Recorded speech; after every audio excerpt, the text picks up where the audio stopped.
Welcome to the Working Tools Podcast, where today will be part 3 of our discussion on the speed of masonry, where we will continue talking about the speed of going through the chairs.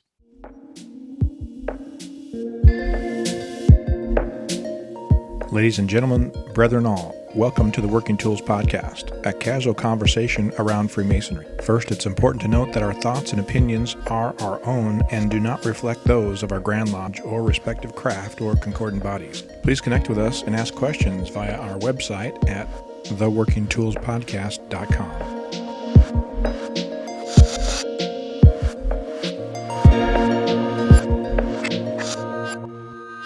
Today on the Working Tools Podcast, we have our usual gang of people discussing masonry, worshipful brothers Jarrod Dunham and Stephen Chung from the Grand Lodge of British Columbia in the Yukon, and very worshipful brother David Colbeth, and myself, Matthew Appel, from down here in the Grand Lodge of Washington. And this is, as I said earlier, part 2 of our discussion about the speed of going through the chairs. We had sort of left off talking about the what to do to fill holes in the line, and the David there had gone off on a whole series of questions, a rant, if you will. And so I will, I guess I will just throw it at you and say, so David, how about those questions? Now I'm just trying to remember what the questions were, but they were, we were talking about what's the role of a past master, right? What should they do? And then we also were talking about, should the line be progressive, and should, what I was thinking about was, have any of your lodges ever had the opportunity or chance or whatever to have more than one person stand for an elected role, whether it's master, senior warden, junior warden, treasurer, secretary, whatever your elected stations are? Has anybody ever, not outside of Grand Lodge, just in your local lodge? Well, I know that the other lodge, there is a lodge I know of that threatened to have somebody run against the incumbent worshipful master if he decided to pursue his wish to go in as worshipful master. But an interesting footnote, as far as I understand, in British Columbia, it is not a progressive line. It is perceived to be progressive, but it is apparently not necessarily a progressive line. And so we've kind of talked all the way around it and inside and out of it. It's not a progressive line. When did it become a progressive line? And we say that, okay, we're going to change it. We don't want it to be a progressive line. Okay, what does that mean? Now we're going to have to elect somebody or put somebody in a station or place that is qualified. They should be there. Okay, what does that mean? So now you have maybe 2 guys that are qualified, or what if a guy wants to be? I don't mind being the senior warden forever. I like being kind of the supportive role or the vice president type. I can make sure things get done, or junior warden. You get a guy in our jurisdiction. Junior warden commonly is the refreshment guy, so he takes care of meals and that kind of thing. And what if you get somebody that just loves to do that, and they can handle the work, they can do the standard work, they can do great at ritual. Let's just assume that. Should he just stay at junior warden, and then the guy would go from senior deacon to maybe senior warden? No. The guy that is, in my opinion, the guy that's good at junior warden, if there's a person sitting as senior deacon that wants to be junior warden, step down and let them be junior warden. Then let them have the experience, especially if you've done it multiple years. I mean, you can always go back next year if the person who's coming into senior deacon doesn't want to move up again. But so then no one should ever stand in the way of someone else getting the opportunity to sit in a chair simply because they don't want to leave it. So let me two things out of that. One, if the guy that's junior warden really wants to be junior warden, he's great at cooking, he's great at all the work and stuff, and then you say, no, you got to get out. Well, he says, well, I'm out of here then. I mean, which is a bad, it's not how many extreme, but let's say, yeah, I'm not going to help you in the kitchen anymore. I think it's conversations like this that led it to be more of a progressive line, and lack of membership also probably would have been a big factor in that. But I disagree with you. Not you, Stephen, you, David. I guess two people back.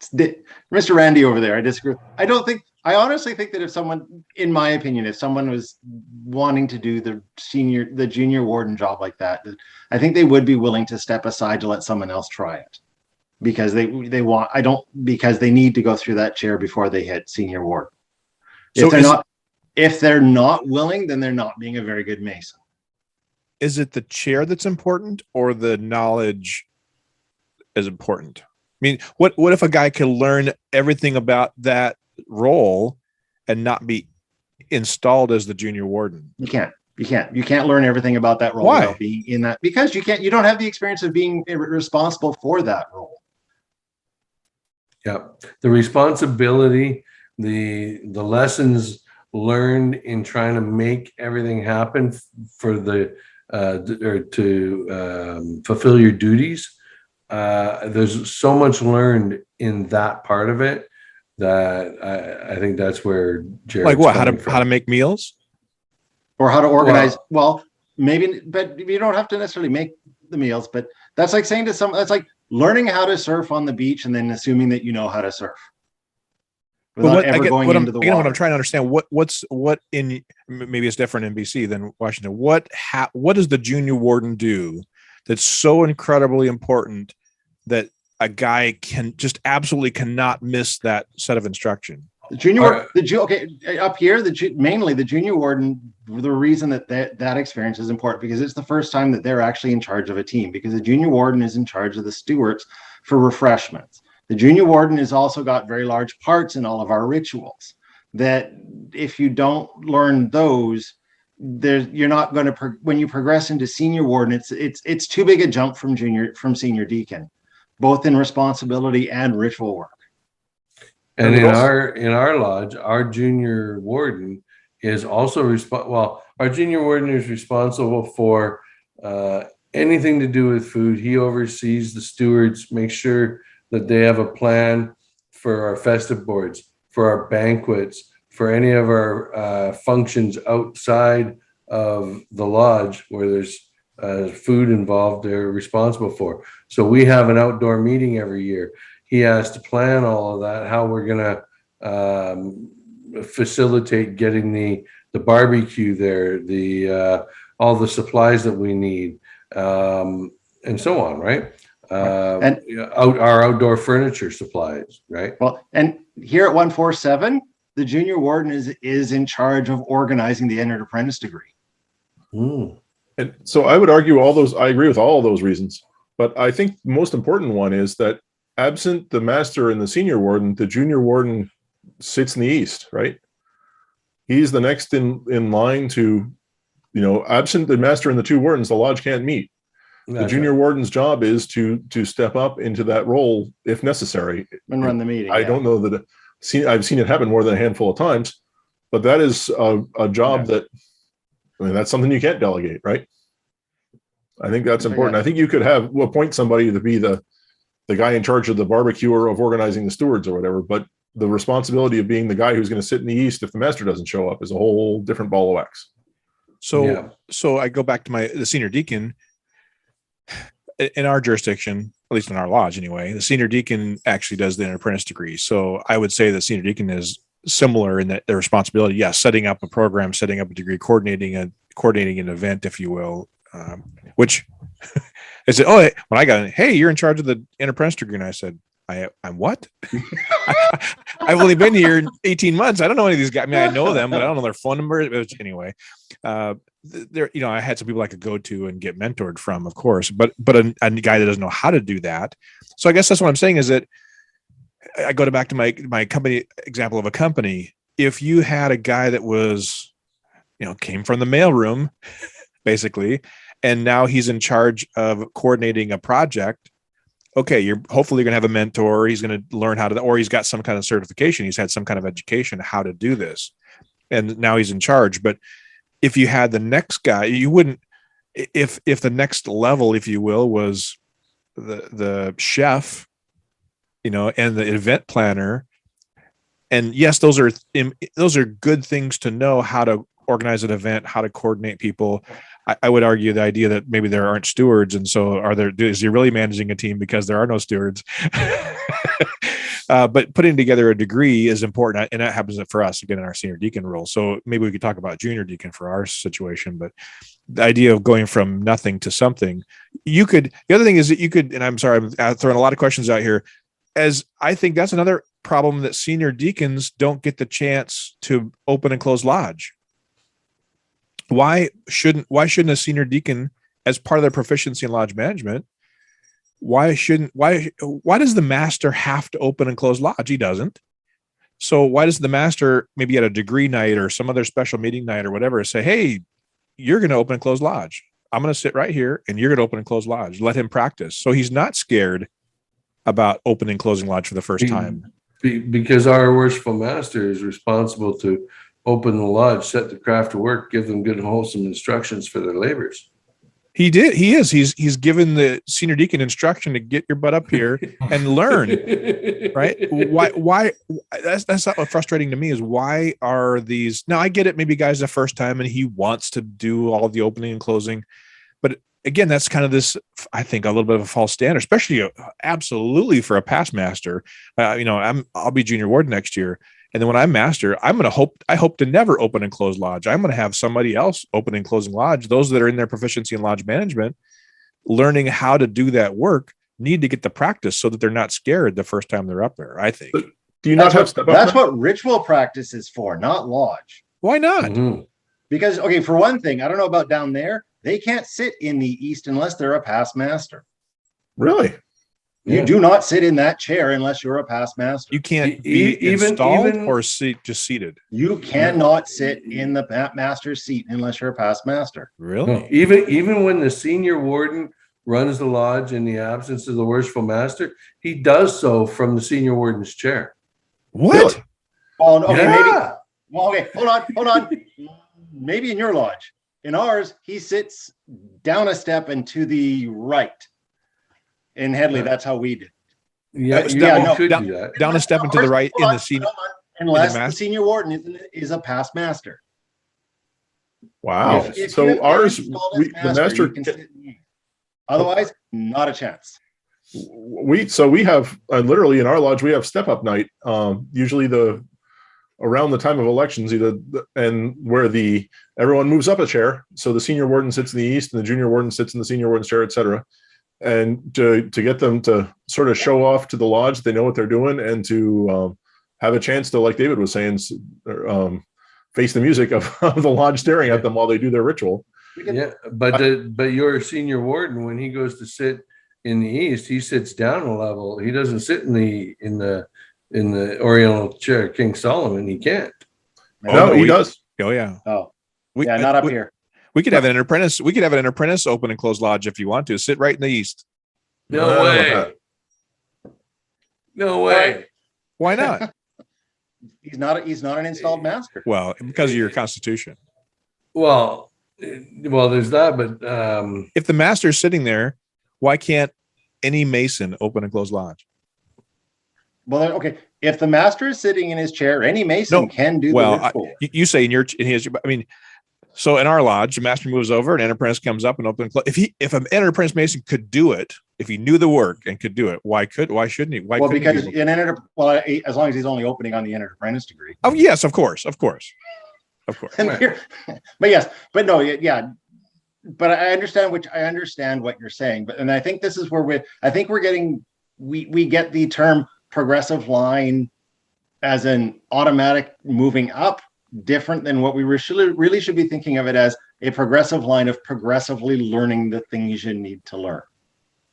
If I may quote from the Washington Masonic Code real quick, the master or a warden acting as master may call to the east any master Mason to permit him to preside or confer the degrees while the master or acting master is present. Okay, so I didn't know that. I realized I thought any Mason, basically. Well, I guess we're not technically considered a Mason. You're not a member. Any master Mason. Yeah.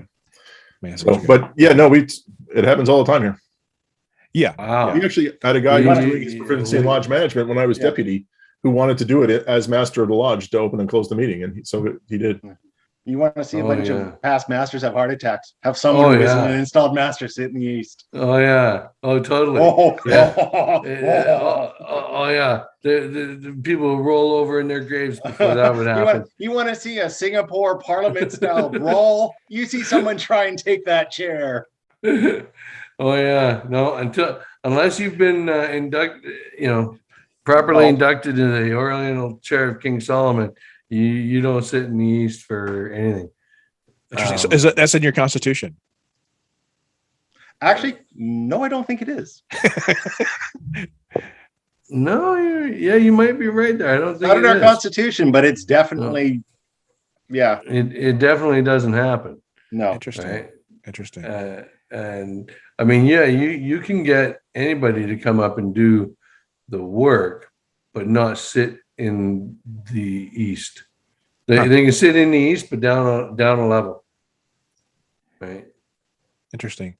So my other comment earlier was that, or question or comment was, maybe we could turn this idea of a progressive line or automatic, because I agree with you, Jarrod. It shouldn't be just automatically progressive. It should be educationally progressive. Yeah. Skill based or ability based progression, which I suppose is still okay. But again, if a guy's doing great, why oust him? But if could we turn this idea into what you're talking about where it's not? I think we'd all agree that the progressive line is probably not educationally progressive. It's just, you got to move up, man. Yeah. And he may or may not figure it out. Yeah. It's probably more situationally appropriate, or situationally progressive, just by circumstance, not necessarily by. Yeah, but if a guy, so he skips in and now he's junior warden, and he's really shouldn't be junior warden because he doesn't have the skill set. Now what do you do? He's going to continue most likely, even if he messes up, right? I mean, he's probably going to continue because of that falsity, whatever the idea, false sense of security of the false sense of ability. I will tell you by experience that when you have the curse of the senior deacon, you are pretty damn happy to find somebody to put into the junior warden's chair. And unfortunately, if they have not done the preceding chairs, they will be less prepared when they get to the east. But when you have a lack of membership, sometimes it's got to happen, right? Well, it's not ideal though. But the other problem that we're running into that in this discussion is the fact that we're failing to recognize that if we put someone, using the junior warden example, if we put someone into the junior warden's chair and they're floundering, is it not upon the lodge itself to come to his aid and help him learn and do better? So that if we suddenly start progressing people through the chairs and they don't do a good job, whose fault really is that? Amen. The lodge officer's coach. Well, no, but assuming that, let's pretend that not every lodge has a lodge officer's coach, but they have a ton of past masters. Is it not incumbent on the past masters and the rest of the lodge to help that person succeed when they can't do it on their own? And if that person progresses all the way to the east and, pardon my French, sucks as master, then it's the lodge's fault, and they shouldn't be bitching about it because they failed that member to train them and mentor them before they hit the east. Yep. Well, there was here's an example of something like that.